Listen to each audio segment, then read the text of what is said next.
ஆசாரி உள்ளார வைத்துக் கொண்டிருக்கும் பொழுது அவனை இடது கையால் வெட்டினார். ஈசன் பேதம் பெற்றோடு என்று வலது கையால் வாளுருவி தட்டான வெட்டி கையால் வாளுருவி அவன் பாவிக்கம்மாளன வெட்டினார்.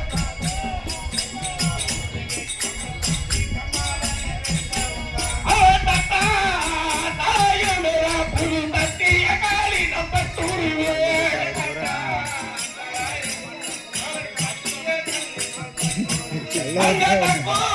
போட்டுமான்னு கேட்கிறாரு. போட்டுறாரு கேட்கிறாரு.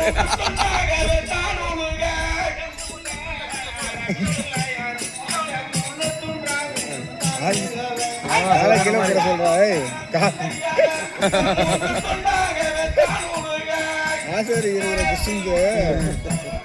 நம்பர் கலந்து போட்டு மாஞ்சிருங்களா தாண்டி பரிகறிவா